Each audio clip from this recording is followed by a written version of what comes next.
एक माँ होगी या कोई माँ बनेगी कभी, या माँ रह चुकी होगी, वो माँ का दर्द समझ रही होगी, मुझे मेरा बच्चा लौटा दे। या कोई मुझे बता दे कि मेरा बच्चा यहाँ है। लापता बेटे का नाम लेते एक माँ के कपकपाते होठ। मुझे मेरे बच्चे के बगैर जिंदा रहने का मन नहीं है।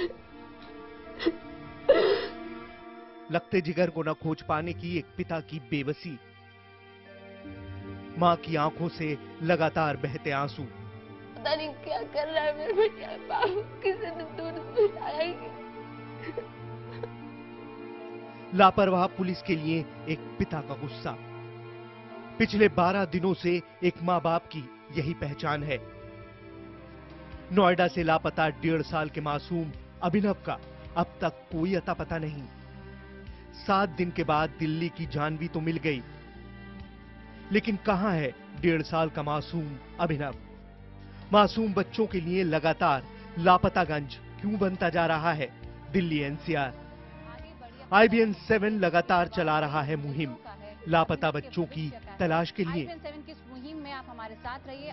सवाल है कि कहां गायब हो रहे हैं हमारे बच्चे? जानवी के बाद अभिनव की तलाश।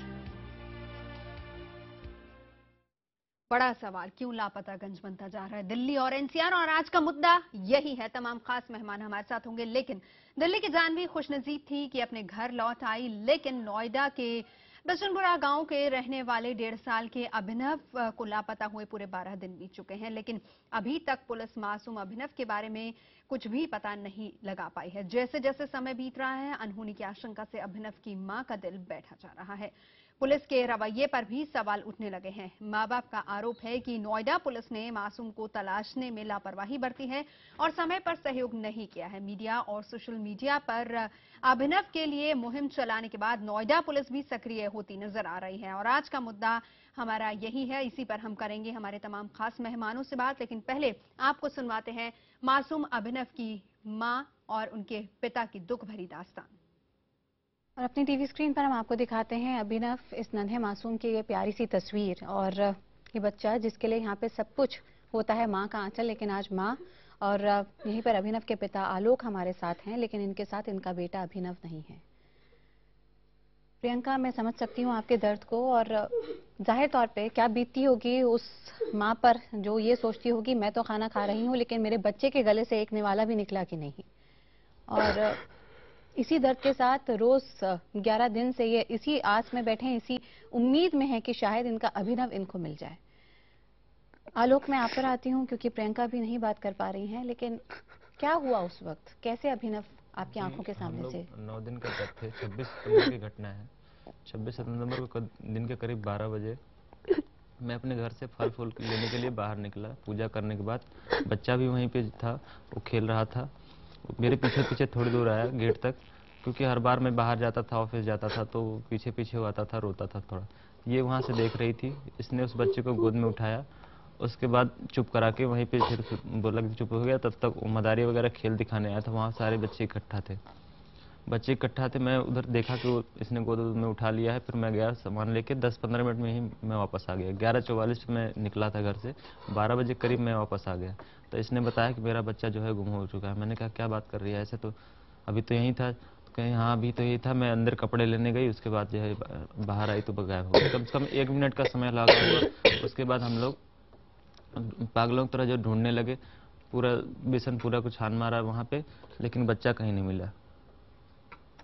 प्रियंका, बहुत मुश्किल रहा होगा आपके लिए। आप 1 मिनट के लिए खाली अंदर गई थी और वापस आई और अभिनव नहीं था वहाँ पर।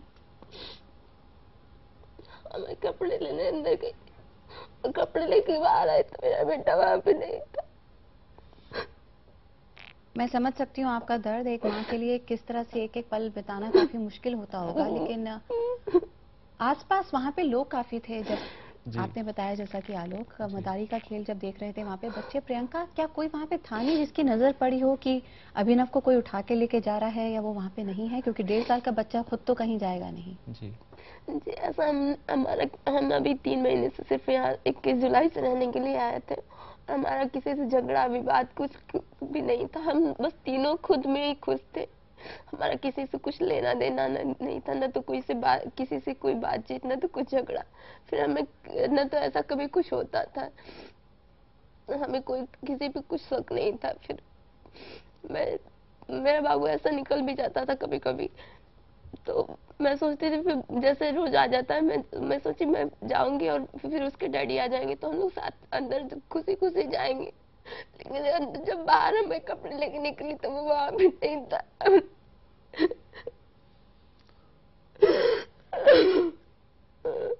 बिल्कुल प्रियंका, मैं समझ सकती हूँ आपके दर्द को। बहुत मुश्किल ये समय आप दोनों के लिए रहा होगा। क्या उस दिन आपने कल्पना भी की थी प्रियंका कि ऐसा कुछ हो सकता है, या आपकी आंखों से ये ओझल हो जाएगा अभी ना? उस दिन के बारे में आप हमें कुछ बता सकती हैं?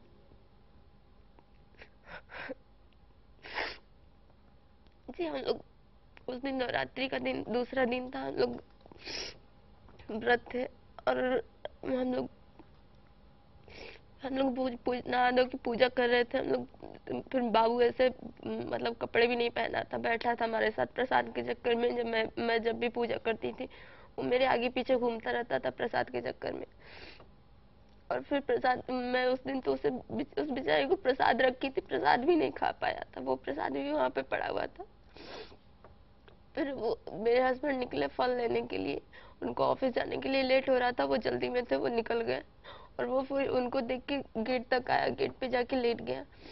फिर मैं गई, गोद में उठाई तो वो चुप हो गया। चुप होने के बाद वो बच्चों को दो मदारी वाले आए थे, मदारी वालों की वजह से बहुत सारे बच्चे और औरतें वहाँ पे थी। फिर वो मेरा बाबू मेरे गोद से जाके बच्चों में खड़ा हो गया, खुश हो गया। मैंने सोचा अगर बच्चों से हम अलग कर देते हैं तो वो फिर से रोने लगेगा, या फिर ऐसा करेंगे कि उसके पापा जब आएंगे तो हम साथ में उनको देख के वो खुश हो जाएगा और हम लोग साथ में जाएंगे। तब तक मैं इसको कपड़े लाके पहना देती हूँ। मैं अंदर गई कपड़े लेने, कपड़े लेके मैं बाहर आई तो मेरा बाबू वहाँ पे नहीं था। और फिर उसके बाद हम वहाँ पे ढूंढते रहे। कुछ औरतों से मैंने पूछा कि आपने मेरे बाबू को देखा, तो किसी ने कुछ नहीं बताया, कहा कि नहीं हमने नहीं देखा, आगे बढ़ के देखो। मैं ढूंढती रही, पूरी गली में ढूंढा दौड़ दौड़ के, लेकिन नहीं, कहीं नहीं मिला। फिर तब तक मेरे हस्बैंड भी आ गए, उन्होंने कहा क्या कर रही है बाहर? हमने कहा कुछ नहीं, बाबू नहीं है। तो कह रहे क्या फालतू बकवास कर रही है? हमने कहा कोई फालतू बकवास नहीं कर रहे हैं, सही में मेरा बाबू नहीं है। कि तो फिर वो भी, हम दोनों पागलों की तरह 1 घंटे तक इधर उधर दौड़ते रहे, घूमते रहे। उसके बाद हम कुछ समझ में नहीं आ रहा था हम कहाँ बाबू को ढूंढे। हम लोग सारा ढूंढ लिए, कहीं नहीं पता चला। उसके बाद हम लोग ऐलान करवाए, फोटो लेके पूछते रहे। फिर रात भर पागलों की तरह घूमते रहे कि मेरा बच्चा 12 बजे और 1 बजे, फिर 3 बजे और 4 बजे उठता था दूध पीने के लिए। हम दोनों रात भर घूमते रहे, कहीं रो रहा हो, पता नहीं किसी ने उसे दूध दिया कि नहीं दिया, पता नहीं क्या कर रहा है मेरे भैया बाबू, किसी ने दूध पिलाया कि नहीं।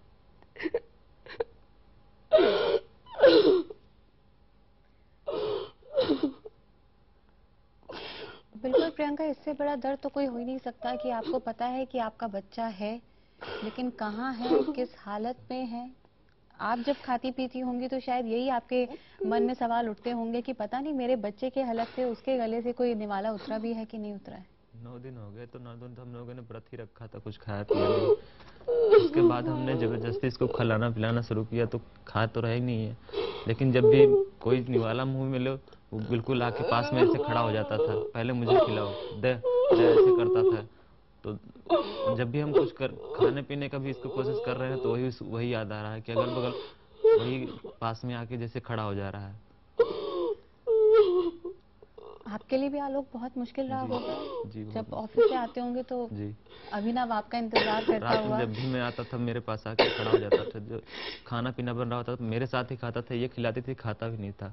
मुझे इतना प्यार करता था कि जो है ये इसने मुंह में निवाला नहीं, वो नहीं खाएगा, मैं इनके हाथ से ही खाऊंगा।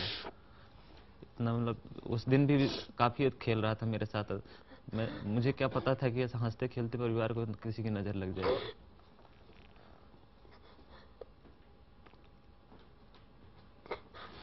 प्रियंका, अभिनव की किलकारियां, उसकी शरारत, उसकी हंसी, सब याद आता होगा आपको? बिल्कुल। जी, उसको आसपास के सभी लोग जानते थे, क्योंकि इतना मतलब चंचल था, जो कोई जाता था उसको बाय करता था। तो पूरे बिल्डिंग वाले, ऐसा नहीं था किसी ने ना देखा हो, आसपास के सभी लोग उसे जान गए थे। जो आसपास के बिल्डिंग वाले थे, हमारी बिल्डिंग वाले थे, सभी लोग उसको जानते थे, अगल बगल की औरतें।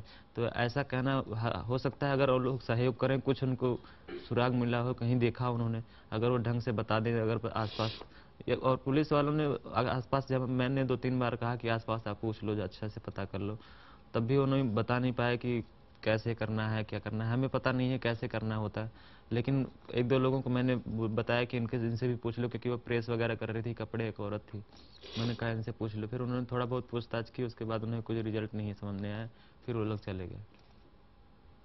अगर आसपास लोगों से और अच्छी पूछताछ की जाए, एक लोगों से पूछताछ की जाए, तो हो सकता है कुछ रिजल्ट सामने आए।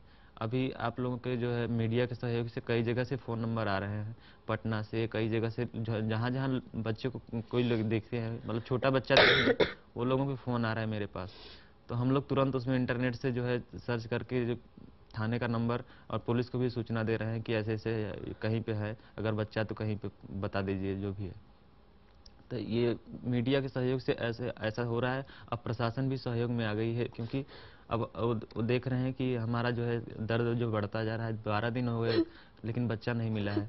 प्रशासन का भी अब सहयोग मिल रहा है अच्छी तरीके से, आप लोगों के सहयोग से, मीडिया के सहयोग से भी काफ़ी इस पे प्रभाव पड़ा है इस बात का। और पुलिस वाले भी अच्छे से काम कर रहे हैं, वो कह रहे हैं कि हम पूरी तरीके से आपकी मदद करेंगे, लेकिन किसी प्रकार का कोई अभी तक सुराग नहीं मिला है। जो भी बता रहा है, बच्चा कोई बड़ा है, कोई छोटा है, या कोई लड़की है।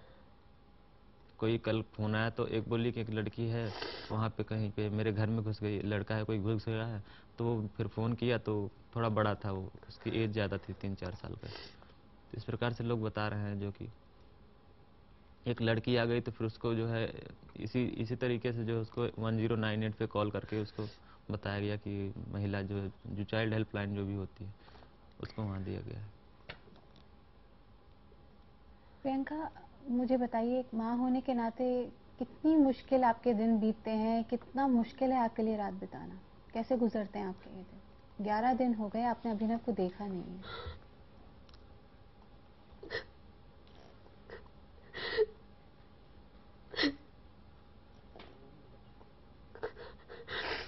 मुझे मेरे बच्चे के बगैर जिंदा रहने का मन नहीं है।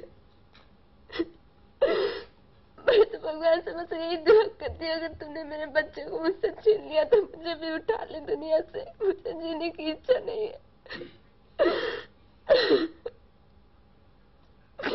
या तो फिर मुझे मेरा बच्चा दे दे भगवान, बस।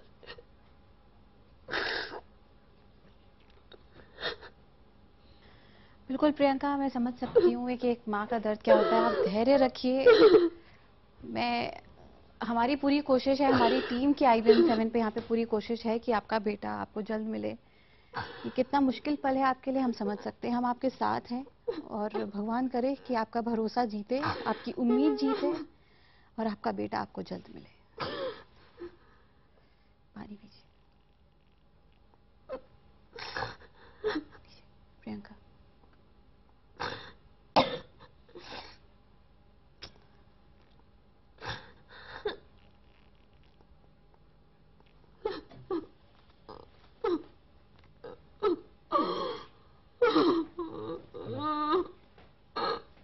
Hello hello hello. लीजिए पानी पीजिए प्रियंका।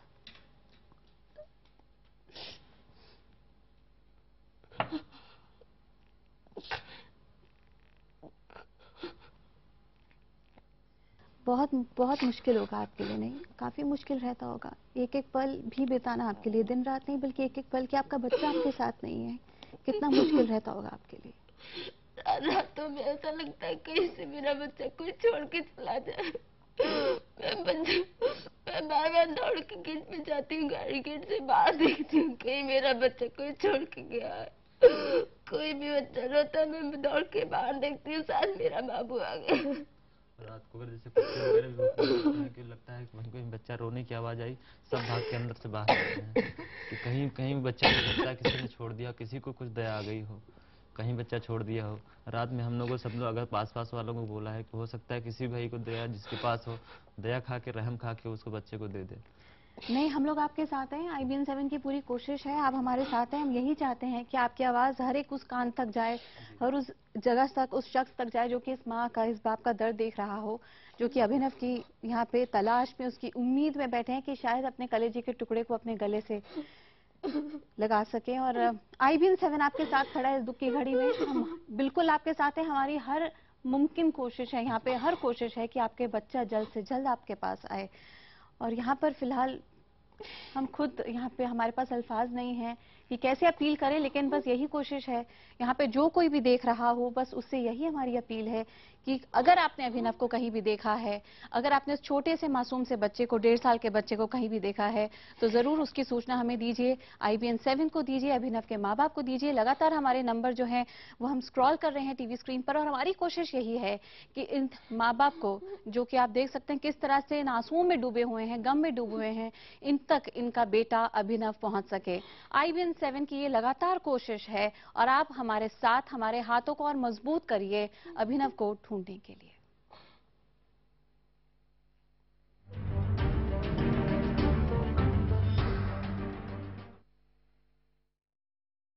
तो सुना आपने मेरी सहयोगी तेजस्वी जो कि उनसे बात कर रही थी। वाकई माँ बाप का रो रो कर बुरा हाल है, क्योंकि अभी तक अभिनव का कुछ पता नहीं चल पाया है, और IBN 7 उन माँ बाप के साथ है, और कोशिश है, और ये हमारी मुहिम है। अगर आप कहीं भी अभिनव को देखें, कोई सूचना मिले, तुरंत आप हमें टेलीफोन कीजिए। लगातार नंबर हम अपनी टीवी स्क्रीन पर आपको बता रहे हैं। बहरहाल नोएडा पुलिस का ये कहना है कि अगर पुलिस के खिलाफ लापरवाही की बात सामने आती है तो संबंधित पुलिस वालों के खिलाफ कार्रवाई की जाएगी। नोएडा के DSP के मुताबिक अभिनव की तलाश में 3 टीमें बनाई गई हैं, और पुलिस पूरी कोशिश करे कि जल्दी से जल्दी उसे खोज लिया जाए। अभिनव की तलाश अभी जारी है। हमारे साथ इस वक्त जो है डिप्टी SP नोएडा विश्वजीत श्रीवास्तव जी हैं। विश्वजीत, कहाँ तक आप लोग की जांच पहुंची है? क्या कुछ पता चल पाया अभिनव कहाँ है? किसी गैंग के हाथ लगा है? कुछ रैंसम कॉल आई है? कुछ जानकारी? अभी तक जो हमारी इन्वेस्टिगेशन टीमें इसमें लगी हुई हैं, जो हमारी क्राइम ब्रांच की भी टीम लगी है, हमारी लोकल जो यहाँ के इंटेलिजेंस की टीमें हैं वो भी लगी हैं, और साथ में हमारे थाने की जो पुलिस है उसमें भी हम लोगों ने 3 टीम अलग अलग टीमों के लिए गठित कर दी गई है।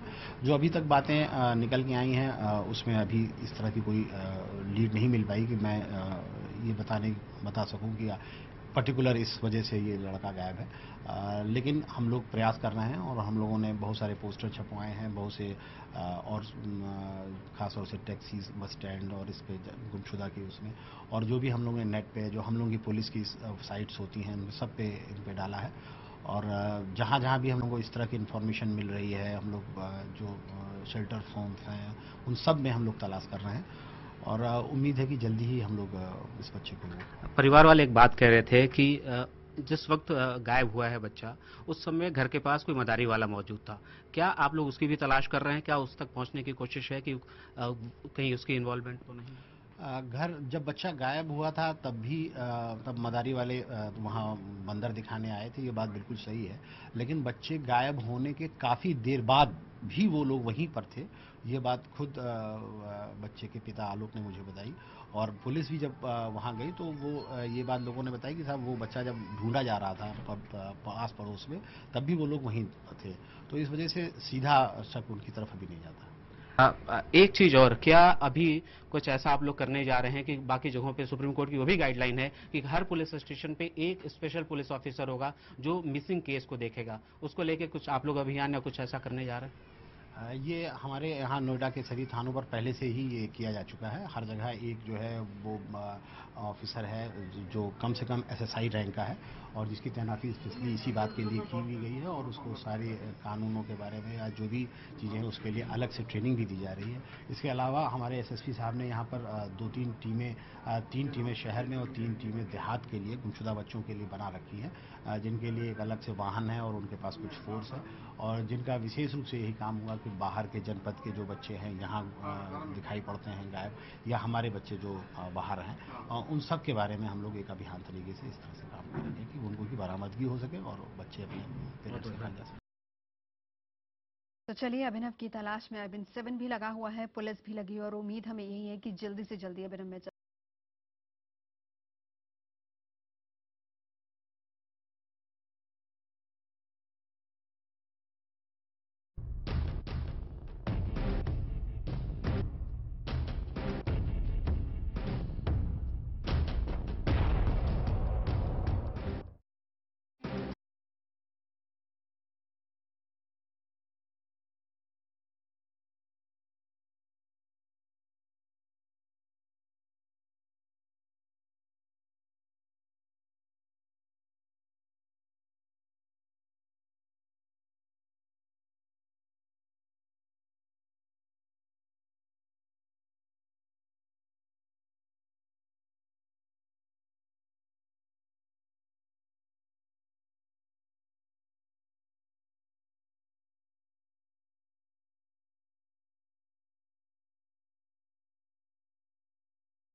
जानवी के बाद अभिनव की तलाश, लेकिन ऐसे न जाने कितने बच्चे हैं जो दिल्ली और एनसीआर से गायब होते जा रहे हैं। क्यों बनता जा रहा है दिल्ली और एनसीआर लापतागंज बच्चों के लिए? आज हम इस पर चर्चा करेंगे और चर्चा करने के लिए हमारे साथ स्टूडियो में हैं दिल्ली के विकासपुरी से लापता महक के पिता सुभाष चंद्रा, दिल्ली के खुशनसीब जानवी का परिवार के एक सदस्य हैं, उनके मामा हमारे साथ अरुण ग्रोवर हैं। आपको बता दें कि जानवी वापस लौट आई है।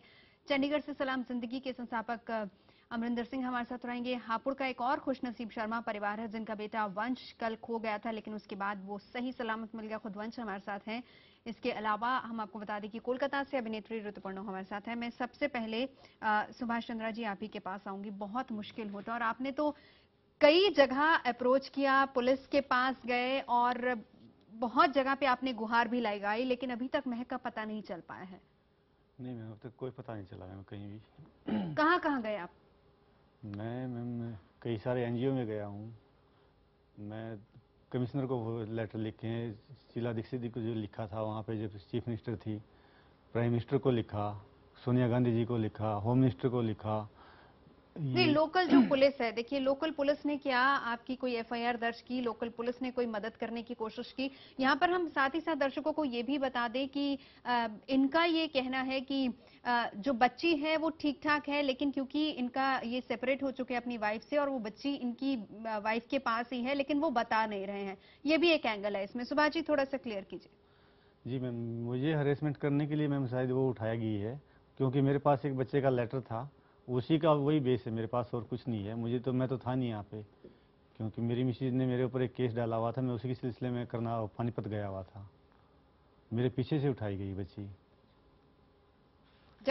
ये मेरे बच्ची का फोटो है। जब बच्ची को अगवा किया गया तो उस वक्त कौन था घर पे? बच्ची के जब वो थी तो मेरी भाभी थी वहाँ पे, और एक भाभी का बेटा है छोटा 17 साल का, वो था।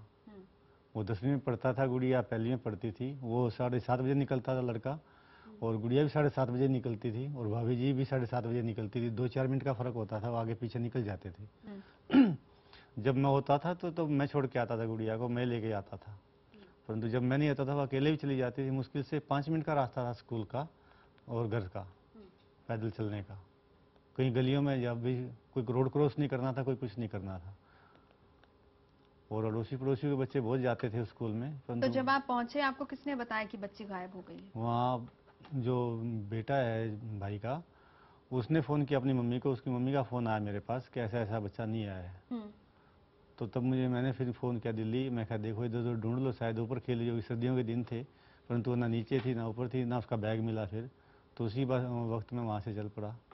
तो मैं दिल्ली आके मैंने जब पानीपत था तब मैंने 100 नंबर पे फ़ोन करवाया। मैं तब तक 100 नंबर पे फ़ोन करो, मैं पहुँच रहा हूँ वहाँ पे। मेरी जब 100 नंबर पे फ़ोन करने के बाद जब बात हुई आईओ से, तो मैंने बोला मैं पहुँच रहा हूँ, आप देखिए क्या है। दोनों ढूंढा, जो अड़ोसी पड़ोसी थे हमारे घर के थे, जो लड़का भी था वहाँ पे जो 10वीं पढ़ रहा था, उसने देखा सब जगह, कहीं भी कुछ नहीं मिला, कहीं पार्क में कहीं और। आपकी वाइफ ने कुछ नहीं बताया उस वक्त? नहीं, उसने कुछ नहीं बताया। तो आपको शक कैसे हुआ कि वो उन्हीं के पास हो सकती है? वो 10 तारीख को मुझे एक लेटर मिला था मैम बच्चे का। उसी जब वो गायब हुई उसी महीने की 10 नहीं, तारीख? डाउट तो मुझे उसी दिन हो गया जब मुझे मैसेज आया। तो मैं क्या, वो बच्चा गुम है, तो मैंने उसी टाइम है ना, जो पानीपत चौकी में मुझे मेरी वो दरखास्त दे रखी थी उन्होंने, तो मैंने उसके आईओ को फ़ोन किया। मैं कहा सर ऐसे ऐसे मेरी बेटी वहाँ से उठा ली गई है, शायद उन्होंने उठाई होगी, आप एक बार पता करके बता दीजिए। उसने बोला कि मैं आपकी बेटी दिल्ली से गायब हुई है, जाके कार्रवाई कर, मैंने कोई ठिकाना ले रखा है तुम्हारा। पुलिस ने आपका सहयोग किया कोई? मैम मैं जाते ही एफआईआर तो दर्ज हो गई थी, रात को 11:30 बजे तक एफआईआर हो गई थी। उसकी कॉपी मुझे सुबह मिली, परंतु उसके बाद जो हुआ मेरे साथ में बहुत बुरा हुआ। क्या हुआ? मैडम मुझे 10 बजे बुला लेते थे थाने में, और रात को 9:30, 9:30, 10 बजे छोड़ते थे। सारा दिन बिठाए रखते थे वहाँ पे, बताओ क्या हुआ, कैसे हुआ। 3-3, 4-4 बार वो लिखवाते थे, अब वो दे दो अपना, कैसे कैसे हुआ, क्या क्या हुआ, क्या नहीं हुआ, बच्चा कहाँ रहता था, कैसे रहता था। और मेरे ख्याल में पहले हफ्ते तक तो ठीक रहा, उसके बाद फिर वही रहा, बच्चा तुम्हारे पास था, तुम रखते थे बच्चे को, तुम ढूंढो कहाँ पे है, हमें बताओ, और कोई क्लू बताओ। मैं कहा मेरे पास तो एक यही क्लू था। मैं एसीपी साहब के पास भी गया, मैं एसएचओ साहब के पास भी गया, वहाँ भी गया, कुछ नहीं हुआ बस। क्योंकि गरीब आदमी कहीं सुनवाई नहीं होती मैम, कहीं नहीं होती मैम। क्या पुलिस वाले उसके बाद दोबारा आए नहीं आपके पास बताने बच्चे के बारे में कुछ जानकारी, जब आपने ये बताया कि बच्ची अपनी माँ के पास हो सकती है? नहीं, उसने आइयो जो मैं लेके गया था मैं उनको मेरे ससुराल में, मेरे गांव में गए वो उसमें मेरे ससुराल भी गए। मैं तो क्योंकि लड़ाई झगड़े के कारण मैं तो वहाँ गया नहीं, वो वही गए थे पुलिस वाले। तो मैं उन्होंने पूछा कि वहाँ नहीं है, बस उसके बाद एक बार और गए थे, उसके बाद वहाँ नहीं गए वो। और जो सुरेंद्र का नाम इस लेटर में है पर चिट्ठी में, तो सुरेंद्र से कोई पूछताछ नहीं हो रही आज तक भी। मैंने पूछा सर, मैं सर पूछताछ तो करिए, वो कह रहे ये हमारा काम है, कैसे पूछताछ करनी कैसे नहीं करनी तू बताएगा क्या हमको। पुलिस ने यानी आपकी जी कोई मैम। मदद नहीं की। अगर अभी आपकी बच्ची होगी तो कितने साल की होगी? वो 9.5 साल की होगी मैम। दिल्ली में ही है? हाँ जी मैम। दिल्ली में ही है बच्ची? पता नहीं मुझे कहाँ पे है कहाँ पे नहीं, अगर मुझे इतना मालूम होता तो फिर क्या होता मैम। आपकी जो बीवी है वो कहाँ पर है? वो सफेदों में मैम। सफीदों में? जी। तो डिस्ट्रिक्ट। आपको लगता है कि बच्ची भी सफीदों में ही हो नहीं, सकती? घर पे नहीं है। बच्ची वहां पर घर नहीं पे है। तो मैंने कितनी बार पता करवाया, घर पे नहीं है। पुलिस ने किसी तरह का कोई सहयोग नहीं किया है। सुभाष चंद्रा हमारे साथ हैं और बहुत मुश्किल होता है ऐसे में जब कोई सहयोग ना करे, किस तरीके से बच्चे को ढूंढा जाए। बहरहाल एक और परिवार हमारे साथ है, शर्मा परिवार, जिनका बेटा वंश खो गया था। मैं वंश से पहले बात करना चाहूंगी। वंश, आप बताएंगे बेटा क्या हुआ था कल जिस वक्त आप घर से स्कूल के लिए निकले थे? मैम मैं घर से स्कूल के लिए गया था तो ट्रांसफार्म रखा हुआ है वहाँ से मेरे पीछे 2 लड़के लगे। मैं फिर आगे आगे चला, वो भी तेज चले। मैं फिर भागा तो वो भागने के बाद मेरे ऊपर चिपटे। मैं उनसे छूटने की कोशिश करी तो पहले मैं छूट गया उनसे। फिर उन्होंने द्वार पकड़ा तो मैंने उनके हाथ में काटने के बाद मैं भाग गया। तो 5 मिनट बाद आए और जब वो आए तो पीछे वैन थी उनकी। वैन होने के कारण मैं अपने स्टॉप पर रुका, देखा तो बस चली गई। मैं गांधी विहार में गया, गांधी विहार में बस चली गई थी आगे। मैं फिर ट्रेन में चढ़ गया। ट्रेन में चढ़ने के बाद वो दूसरे डिब्बे में चढ़ गए और मैं दिल्ली उतरने के बाद फिर मेरे को मालूम नहीं वो कहाँ चले गए। और फिर उसके बाद जब आप उतरे दिल्ली में तो आपने क्या किया? मैम मैं स्टेशन पे बैठ गया था और अंकल से पूछी थी कि हापुड़ जाएगी ट्रेन, तो कहते हैं हाँ हापुड़ जाएगी, पर फर्स्ट ट्रेन में मैं बैठा नहीं। मैं दूसरे वाली ट्रेन में बैठा जब अनाउंसमेंट हुआ था, पर वो दादरी गई थी, वो हापुड़ नहीं गई थी। ठीक है सुभाष जी, सॉरी मैं शर्मा जी आपसे बात करना चाहूंगी। बहुत बहादुर है आपका बेटा यकीनन, और बच्चे ने बड़ी बहादुरी से एक गैंग जिसको लेकर हम लगातार बात कर रहे हैं कि एक गैंग बाकायदा इसके पीछे काम करता है। क्या आपने इसके बाद पुलिस में रिपोर्ट लिखवाई है? हाँ, कल शाम को जाने के बाद जैसे ही बच्चा वहाँ से दादरी से रिकवर करा, वहाँ से फिर हापुड़ ले जाके जो लोकल एरिया की पुलिस चौकी थी वहाँ पे जाके शाम को रात अप्रोक्स 10:30 बजे के करीब रिपोर्ट दर्ज कराई। उसकी कॉपी तो अभी मेरे को नहीं मिल पाई है क्योंकि मैं जा नहीं पाया हूँ वहाँ पे, अभी मैं ऑफिस से ही सीधा इधर आया। तो रिपोर्ट तो उन्होंने दर्ज कर ली है और एहतियातन जो दादरी से आरपीएफ ने भी हापुड़ को कॉल करके ये बताया गया है कि भाई यहाँ पे बच्चों के टाइम पे थोड़ा पिकअप वगैरह या जो भी है थोड़ा एक्टिविटी बढ़ाई जाए कि ऐसे से यहाँ पे वंश, बच्चा कभी रिकवर आपने हो। उनको पहले देखा था जो लोग आपके पीछे लगे थे? नहीं मैम, हमने उनको पहले कभी नहीं देखा। कभी नहीं देखा। सविता जी ये बताएं कि आपको जिस वक्त ये पता चला बड़ा मुश्किल हुआ होगा और आपके लिए तो जैसे पांव तले जमीन खिसक गई होगी। हाँ, जब मुझे पता चला कि आज बच्चा, अभी सब बच्चे आ गए लेकिन मेरा बच्चा नहीं आया, तो मैंने मेरे जो साइड वाली गली थी हमारी कॉलोनी में, उसके बच्चे भी जाते हैं वहाँ से, तो मैंने अपने बड़े बेटे को भेजा कि पूछ के आओ क्या उनके बच्चे भी लेट हैं या मेरा ही बच्चा लेट है।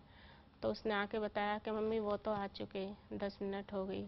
तो मुझे बहुत मतलब ये हुआ कि पता नहीं बच्चा कहाँ रह गया। तो फिर मैंने स्कूल में फ़ोन किया, तो मैंने पूछा कि बच्चा नहीं आया बस में। तो उन्होंने कहा कि हम देखते हैं शायद स्कूल में रह गया हो। तो उन्होंने चेक किया, उन्होंने बताया कि नहीं स्कूल में कोई बच्चा नहीं है। तो फिर मैंने उनसे कहा कि आप एक बार जो उनका अटेंडेंस का रजिस्टर है आप उसमें देखो कि आज उसकी अटेंडेंस है या नहीं। तो जब उन्होंने ये कहा कि आज उसकी अटेंडेंस नहीं है तो वो आ जाया नहीं है, तो मुझे ऐसा लगा कि पता नहीं सुबह 7 बजे का निकला हुआ और मुझे 2 बजे मालूम चल रहा है कि बच्चा स्कूल नहीं गया। फिर मैंने कहा बस का जो आपका है वो रजिस्टर, उसमें देखो अटेंडेंस है या नहीं। तो उन्होंने बस का भी देखा, उसमें भी अटेंडेंस नहीं थी। तो फिर मैं जहाँ पे इसका बस स्टॉप था मैं वहाँ पे गई कि शायद हो सकता है बच्चा, क्योंकि जो स्कूल बस हैं उन पे नाम होता है, जो प्राइवेट बस हैं वो सब एक जैसी होती है। मैं कहा हो सकता है बाई चांस बच्चा किसी और बस में चढ़ गया हो, स्कूल टाइम पे वापस आ जाए। अपने मन को तसल्ली देने के लिए मैं फिर भी वहाँ पे पहुँची तो मुझे वहाँ पे कॉल आया कि आपका बच्चा, आप कौन बोल रहे हो, क्या आपके बेटे का क्या नाम है? मैं कहा वंश शर्मा। तो कि हमारे पास में है, मैं दादरी से इंस्पेक्टर मास्टर बोल रहा हूँ और बच्चा मेरे पास और सुरक्षित है। हालांकि ऐसे लोगों की भी कमी नहीं है जो मदद करते हैं। बिल्कुल। और हमारे साथ इस वक्त तरुण भी मौजूद हैं, जानवी के अंकल। और तरुण, एक बार सबसे पहले तो बधाई, जानवी वापस आ गई। अभी कैसी है जानवी? शुक्रिया। बिल्कुल ठीक है, स्वस्थ हैं, खा पी रही हैं, खेल रही हैं, परिवार में वापस जैसे गई थी वैसे मिली हमें।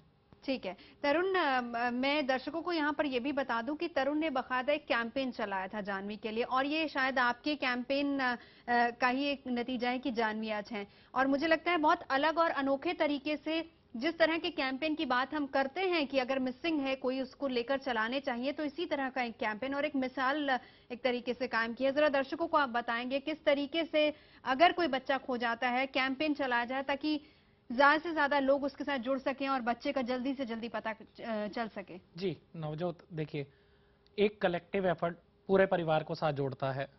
ये कलेक्टिव एफर्ट था। कैंपेन में बहुत सारे माध्यम होते हैं, प्रिंट मीडिया, न्यूज़पेपर, अखबार, आपके media, electronic media, television, news channels, social media जिसमें फेसबुक, व्हाट्सएप, ट्विटर, बहुत सारी चीज़ें जुड़ती हैं। इसके अलावा पोस्टर्स, होर्डिंग्स, पैम्पलेट्स। तो हम 10 लोगों ने मिलकर इनिशिएटिव लिया कि हम हर तरीके से, हर माध्यम से डालेंगे। लेकिन इन सब में जो सबसे ज़्यादा रीच है, सबसे ज़्यादा जो पकड़ है वो सोशल मीडिया की आज के टाइम में है। अगर मैं बात आपसे करूं कि आप एक दिन में 30 लाख पोस्टर चिपकाएं तो शायद वो संभव नहीं है, क्योंकि उतनी देर में वो बन के नहीं आ सकते, उनके लिए मैन पावर को जुटाना संभव नहीं हो पाता।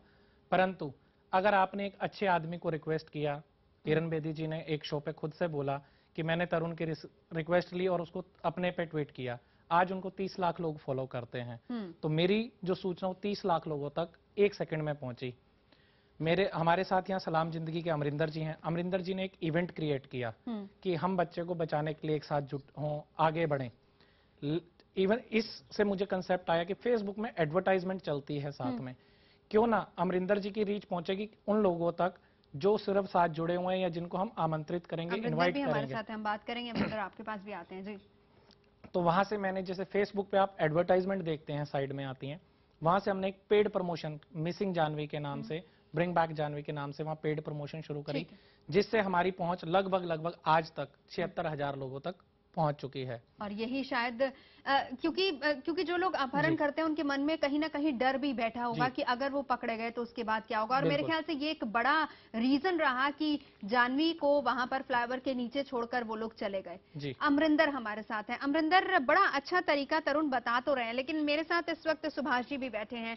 ऐसे लोग भी होते हैं जिनको शायद फेसबुक, ट्विटर, इन सब चीजों के बारे में नॉलेज नहीं है, और इन लोग की अप्रोच ठीक नहीं होती, क्योंकि अगर अप्रोच सही होती तो शायद बेटी जल्दी से जल्दी मिल जाती। तुरंत कार्रवाई करने की यहाँ पर जरूरत होती है। ऐसे लोगों की मदद के लिए आप लोग क्या कर रहे हैं, आपका एनजीओ क्या कर रहा है, और आप क्या सलाह देंगे इनको? इसमें नवजोत, जैसे कि हम लोग आज बात कर रहे हैं सोशल मीडिया के ऊपर, तो सोशल मीडिया अभी इतना बढ़िया टूल है, इतना इफेक्टिव टूल है कि इसे अगर सही तरीके से यूज किया जाए। अब क्या होता है कि जिस परिवार का बच्चा गुम हुआ है तो उसके दिमाग में ये चीजें नहीं आती और चाह के भी ये चीजें कर नहीं सकता, तो उन परिवार को या उस चीज, हम अपने तरीके से इस चीज को और फैला रहे हैं। जो ब्रिंग बैक जानवी का इवेंट हम लोगों ने मिलकर किया, उस इवेंट को अब हमने बना दिया ब्रिंग बैक आवर किड्स। तो ये जो इवेंट है, ये जो फेसबुक का पेज है, ये उन सभी बच्चों के लिए है। तो पेरेंट्स, उनके रिलेटिव्स इस चीज़ को याद रख सकते हैं, वो हमें रिपोर्ट कर सकते हैं। तो हमारा एनजीओ जो है उन पेरेंट्स के साथ पर्सनली भी खड़ा है। कोई पुलिस की कार्रवाई में कोई प्रॉब्लम आ रही है या कोई फॉलो अप लेना है या लीड जनरेट करनी है, तो इस साथ जानवी वाले जो किस्से में, जो जानवी मिसिंग केस था, इसमें बहुत बढ़िया वर्किंग रही पुलिस की, सोशल मीडिया की, प्रिंट मीडिया की, फैमिली की। और बट हमें ये चीज़ भी याद रखनी चाहिए, यहाँ जानवी के पास बहुत सारे मामाज थे। हर बच्चे के पास इतने मामा नहीं हो सकते, हर पेरेंट्स के पास इतना पैसा नहीं हो सकता, इतनी कैपेसिटी नहीं हो सकती। तो उन पेरेंट्स के साथ इस घड़ी में सलाम जिंदगी उनके साथ खड़ा है और सोशल मीडिया ही एक टूल है।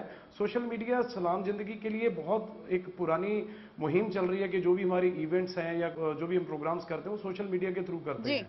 बिकॉज कि अब जैसे खबर आई थी दोपहर में कि बच्चा गुड़गांव में कोई बच्चा मिला है, तो बजाय वो गुड़गांव जाके देखने के, तो हम लोग सोशल मीडिया के थ्रू, व्हाट्सएप के थ्रू फोटो खींच के फटाफट पुलिस को और पेरेंट्स को हम दे सकते हैं। जो काम 2 घंटों में होना है वो 2 मिनट में हो सकता है। बिल्कुल अमरिंदर, साथ ही साथ बहुत से लोग हैं जो कि आपके सलाम जिंदगी के साथ जुड़ना चाहते हैं और मेरे साथ सुभाष जी भी बैठे और वो भी चाहेंगे कि उनकी बेटी जल्दी से जल्दी उनके पास आ जाए। यहाँ पर तो सुभाष जी हम आपका फोन नंबर इनको दे देंगे, आपसे संपर्क कर लेंगे, आप साथ ही बैठे हैं और हमारे साथ तरुण भी है, तरुण से संपर्क ये कर रहे हैं। लेकिन ऐसे बहुत से लोग हैं जो आपसे संपर्क करना चाहते हैं, कैसे संपर्क साधें आपसे? हमारे से संपर्क कर सकते हैं। एक तो हमारा पेज लाइक करके, ब्रिंग बैक आवर किड्स हमारा फेसबुक के ऊपर पेज है, ट्विटर पे भी हम लोग हैं और हमारी वेबसाइट जो है salamzindagi.india.org के थ्रू हमारे से कांटेक्ट कर सकते हैं। उसमें सारे हमारे contact numbers, addresses, email addresses सब दिया हुआ है। और मेरा अगर फोन नंबर कोई लेना चाहे तो नोट कर सकता है, सो दैट कि हम लोग इंटरेक्ट कर सकें। तो मेरा फोन नंबर आप नोट कर सकते हैं, सभी को दे सकते हैं। इट्स 8146624688। ठीक है। तो इसमें नवजोत एक चीज और मैं यहाँ पे नोएडा पुलिस को इसमें ऐड करना चाहूंगा। अब जैसे अभी जिन आला अधिकारी से बात हो रही थी कि वहां पे एक मदारी पाया गया, पर मदारी हमें 15 मिनट बाद फिर वहीं पे डाला गया, पर ये क्लू हम इसे इतनी आसानी से छोड़ नहीं दे सकते। बिकॉज ये जो रैकेट्स होते हैं इनका कारण वही होता है कि एक चीज को अट्रैक्ट करना और फिर वहीं से गायब होकर वहीं पे आ जाना, लोगों का ध्यान अपनी तरफ आकर्षित करना। तो हम इस मदारी को इतने आराम से नहीं छोड़ सकते। हो सकता है कि मदारी कानून की आंखों में धूल झोंकने के लिए वहीं बैठा है। बिल्कुल, पुलिस उसको इन्वेस्टिगेट कर रही होगी उस एंगल से भी। और ऐसे में अमरिंदर, एक और सवाल मेरा है, सुभाष जी ने ये कहा कि पुलिस ने उनकी कहीं कोई सुनवाई नहीं हुई और वो सुबह से शाम तक थानों के चक्कर लगाते रहे, बैठे रहे, तमाम एप्लीकेशंस दी, लेकिन किसी ने भी उनकी सुनवाई नहीं की। और अगर थोड़ा सा साथ दिया होता तो शायद बच्ची आज उनके साथ होती। ऐसे में क्या करना चाहिए फिर इनको? इस पे नवजोत क्या है कि पुलिस का ये, हमने पहले भी किरण बेदी जी बैठे थे, हमने डिस्कस किया था ये चीज। पुलिस का ये जो रवैया है, जो रिस्पांस है पेरेंट्स के लिए, वो ये बहुत गलत है और ज्यादातर मामलों में यही शिकायत आती है। क्या है कि पुलिस का एक अपना तरीका काम करने का, हम लोगों का एक अपना तरीका काम करने का। पुलिस वो इन्वेस्टिगेशंस पब्लिकली डिस्क्लोज नहीं कर सकती है जो कि हम चीजें करते हैं। तो पुलिस को उस चीज में हम ना डिस्टर्ब करें, पर पुलिस को ये निवेदन है कि जो पीड़ित माँ बाप हैं उनसे सही रवैये से उनका साथ दिया जाए। अब जैसे एक बच्चे के पापा ने बोला है कि सुबह 9 बजे से लेकर 10 बजे तक, तो इनका वो गुनाह नहीं है कि इनका एक बच्चा गुम है और उसके बाद इन्हीं के ऊपर और हम लोग हैरासमेंट कर रहे हैं। तो इसमें पुलिस को चाहिए कि थोड़ा सा पेरेंट्स के साथ सॉफ्टली और अच्छे तरीके से वो खुद ही इस तरह की सिचुएशन से गुजर रहे होते हैं कि उस टाइम थोड़ी सिंपैथी बहुत जरूरी होती है। आप सभी यहाँ पर आए, बहुत बहुत शुक्रिया सुभाष जी। हम उम्मीद करेंगे और हमारी ये कोशिश है, IBN 7 की ये कोशिश है, हम लगातार अपनी टीवी स्क्रीन पर महक की तस्वीर बार बार इसीलिए चला रहे हैं कि अगर कहीं आप महक को भी देखते हैं, अभिनव को भी देखते हैं, मुहिम सिर्फ अभिनव के लिए नहीं, महक के लिए भी और तमाम उन बच्चों के लिए हम टीवी स्क्रीन पर लगातार तस्वीर चला रहे हैं। कहीं पर अगर आपको मिलती है आप तुरंत से IBN 7 को संपर्क करें, नहीं तो हम जो टेलीफोन नंबर अपनी टीवी स्क्रीन पर चला रहे हैं आप वहां पर संपर्क कर सकते हैं। हम उम्मीद करते हैं बहुत जल्द महक भी आपके पास होंगी। बहुत बहुत शुक्रिया, आप सभी यहाँ पर आए इसके लिए बहुत बहुत शुक्रिया।